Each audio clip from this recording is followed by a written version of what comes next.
Dr. Green, thank you so much for hopping on a call with me today. I really, really appreciate it. We are excited to kind of hear more about your story and your experience working with Bob and Dentist Hiring Pros. So I just want to say thank you. Yeah, no problem. Glad to help. Awesome. Well, so you are located out of the Minneapolis area. Your practice name is Imagine Smiles, and you've been doing amazing dentistry for 20 plus years now. And we're excited to be able to kind of share more about your experience. So what I'm hoping to do is to kind of roll the clock back a little bit before you started working with Bob and before you started realizing, hey, I might need to bring on another associate. So I'd love to just kind of hear, what was your state of mind at that point? What were you feeling, and what caused you to feel like, man, I shouldn't do this on my own. I should probably find someone to assist me with this. Okay. Well, basically, I think what prompted me to go out and work with Bob more than anything else was just my own experience. My practice has been to the point where it has, wanted to grow dramatically for the past 7 or 8 years. And without going into detail, we'd had double-digit growth almost every year up until the time that I, ended up getting my associate. And it was just more of every year it was like, okay, I'm going to find somebody. I'm got to work through this. And, obviously dentists, we always watch the bottom line and we say to ourselves, okay, how can we do this? Where can we put ads? We don't really have an avenue or even a process really that's out there that, it's designed specifically to vet the people and try to find, the right person the first time to be able to get a good associate in there that is going to share your practice goals and practice values. Mm-hmm. I have personally been through a couple of different companies, I won't mention which ones, to try to do this. And it was always, that was more of I don't want to call it more of a matchmaker type of situation. It was more like a clearinghouse. These people would say, I needed a job or I'm looking for a job. They would sign up with this company. Then the prospective doctors who were looking for help would go and they would search that database and sign a contract, pay a whole bunch of money, and hope that it was right. And basically all that ended up being was basically just, a list of potential candidates, and you can talk to these people or those people after you pay your money. And if it works out, great. If it doesn't, that's not our problem. That's your big deal, and you got to figure it out. So yeah, it was a warm body with a dental license. Well, not even a dental license. More than, to be honest with you, most people I dealt with were actually lawyers. Really? Fascinating. Yeah, the process was specifically legal people or people with legal background. And, they just did not have, really the experience that I appreciated. After a while, it just came to the point where it's like, okay, all you are is connecting me. You're not really a matchmaker. You're more of just a person with a Rolodex that has names in it, and then you throw a couple out, collect your money, and then just disappear, all right? So, because I'd had this constant year-over-year growth, I was getting run ragged, and I knew that I had to jump on this, all right? Because I was busy and very busy doing dentistry, I had to, basically just accept the fact that, as a doctor, my hands are more valuable in somebody else's mouth, and that I didn't really have the time nor the energy at that point to really have, the ability to go out and do this on my own. That plus, I didn't, now knowing the process that Bob does to be able to help find associates for other doctors, you really can't appreciate that until you actually go through it. But he did all the legwork for me. All the things that I wanted to say that I didn't know to say, he already knew because of his experience within the healthcare and dental industries. And it just made the process so much easier for me. It took a lot of the guesswork out of that I would say, I got at these other companies who I dealt with previously. And it was just more of a seamless process when I worked with Bob versus working with other people out there in the dental market. Yeah.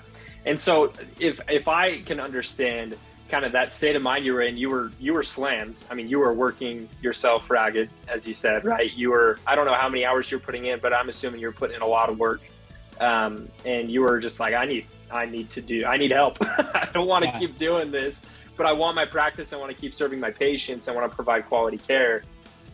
Where do I find this kind of answer, and the answer would be bringing on a qualified, the right person and the right associate. And so then you turned to Bob, which you had met through, a bunch of different ways. But and so you kind of mentioned a little bit of how the process was. You felt like it took away a lot of the mental energy you had to put into it. He asked the right questions. He was providing and doing all the legwork.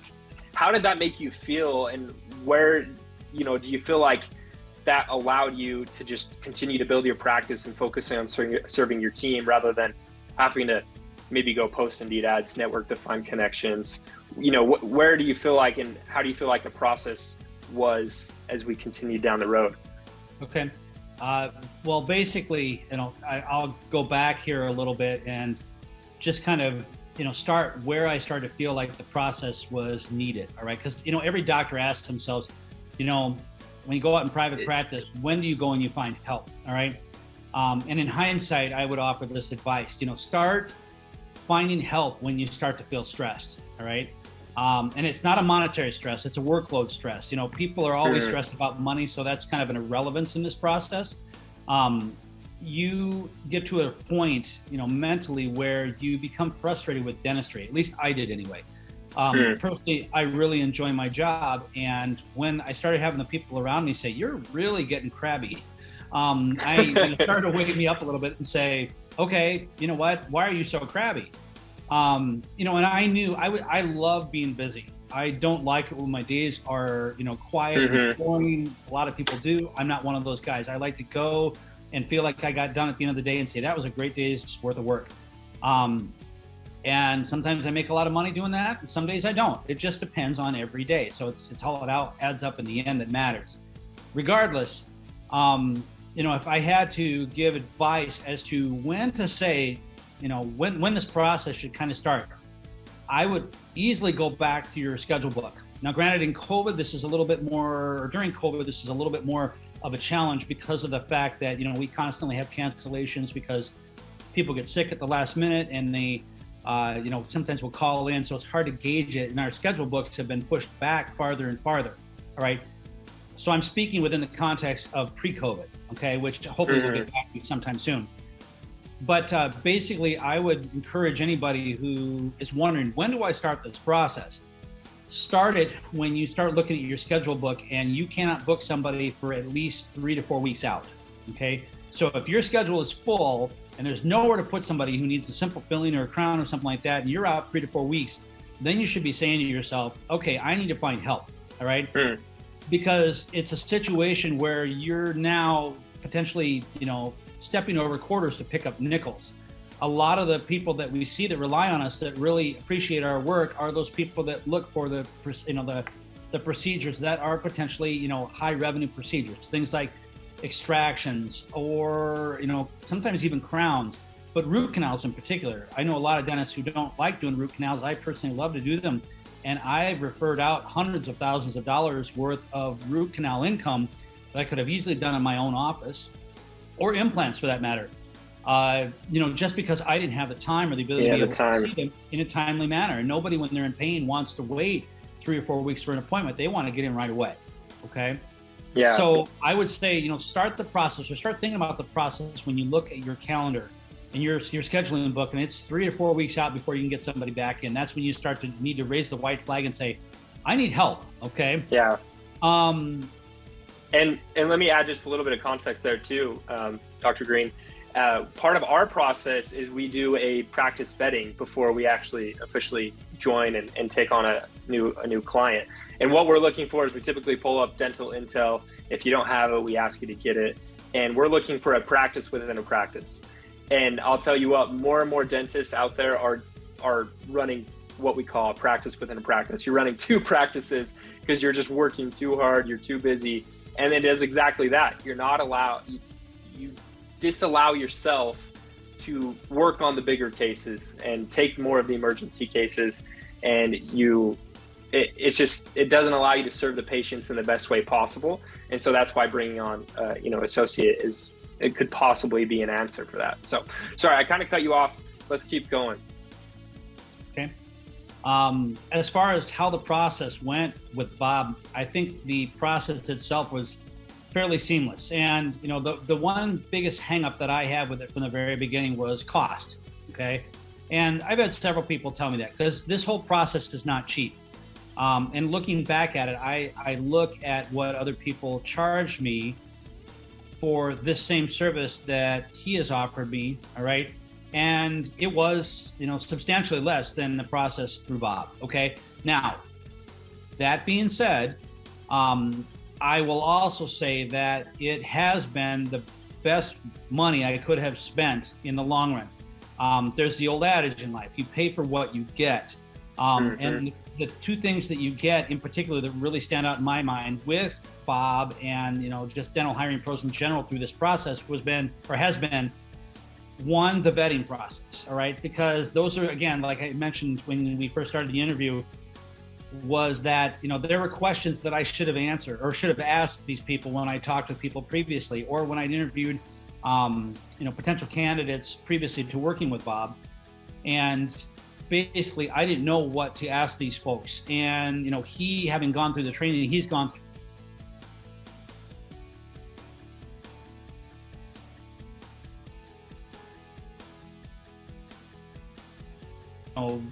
I would say the missing link to finding that good partner. Okay.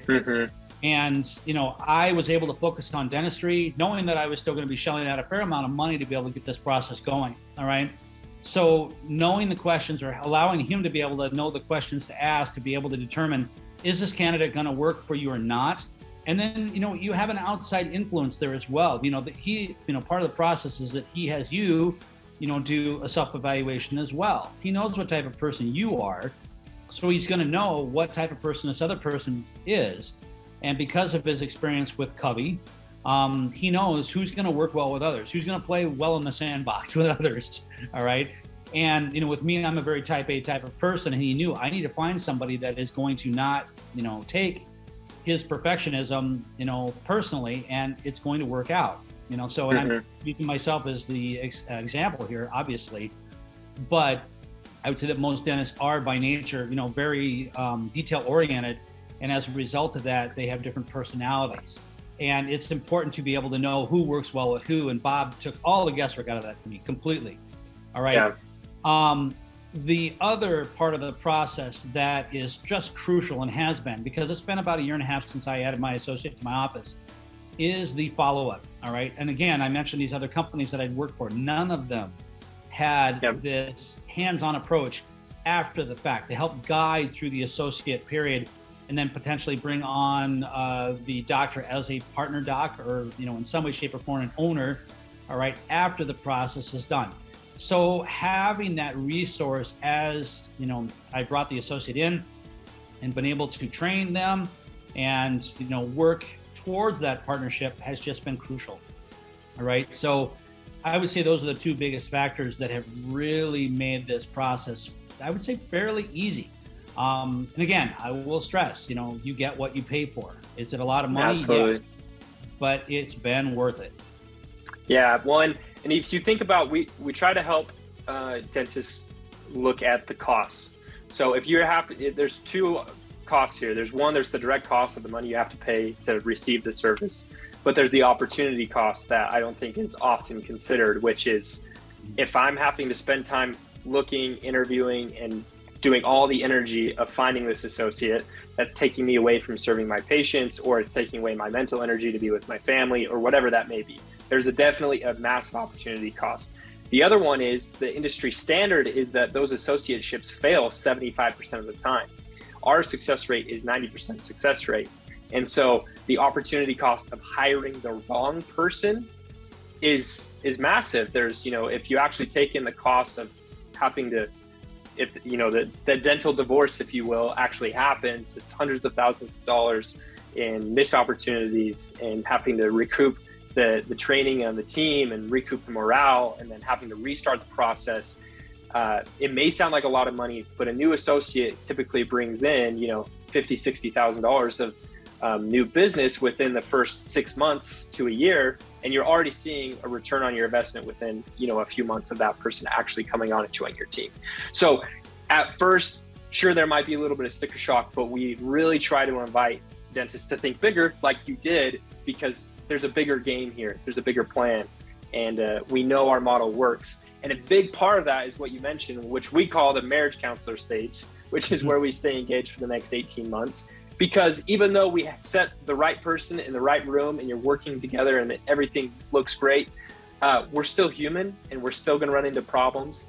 And it's always nice to have someone to be able to come in, help you step back and work through maybe some of those problems together. And we also train and teach you how to set that new associate up for success, to make sure that they're off the ground running really fast. How do we push business towards them? How do we help the team accept them and support them? So there's so much more to it than just, hey, we're going to go find and hire you an associate. It's a much bigger process than that. So let's take it to present day. You've been working with a new associate for about 18 months. What have you seen in your business and your life? And just kind of want to hear where you're at now. All right. The business side of it is, obviously there's been improvements from a revenue standpoint. Obviously, when you bring on a second doctor, it's going to have, financial gains, obviously. Yeah. Because now there's two of you, so. Just one of you. You sure hope so, right? Simple math will, equate to that. Now, granted, it's hard to really gauge how well it's done, again, because of COVID. COVID has really made gauging the success level, really, engaging it right now is really, really hard because we've had so many cancellations resulting, as a result of having COVID positive tests. So I would love to give you a more rosy picture, but it's very difficult to be able to gauge the true amount of success that it has created from a financial standpoint. I will tell you this, from a standpoint of just patient acceptance, all right?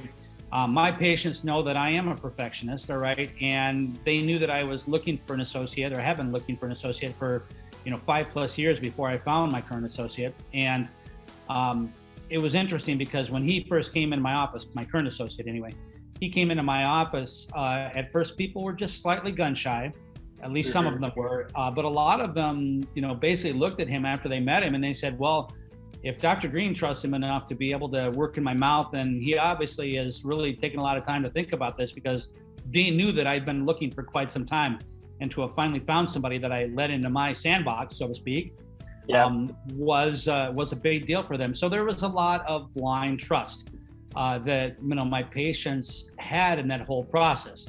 Now, what has it done for me personally? A couple of different things, and I shouldn't say just personally, because I think personally and professionally, there's kind of a tight knit, what do you want to call it? Just a weave there. Absolutely. Personally, being the only man in the practice, having another male influence has been very nice. Because if you have a situation whereby you're like, oh, this really frustrates me, but you can't really relate to the ladies that work for you, it's nice to have a sounding board. Okay. That plus it's nice to bounce ideas off. They always say that two heads are better than one, and having a younger doctor with some younger ideas. Now, granted, I try to keep myself fairly current, but just to hear him, talk about certain things and have a different perspective on them is nice, because it blossoms ideas. Things grow out of that, and it has really been kind of nice to have an extra opinion around from the male perspective anyway, as well as from a professional perspective. Now, the other side of the coin is the personal life, all right, which again is, you mentioned to it or alluded to it earlier, the effect on my personal life, having another set of hands to be able to help people out, has taken the stress levels for me and dropped them dramatically. I was very, very, very stressed. Like I mentioned earlier, when people started coming to me and saying, why are you so crabby?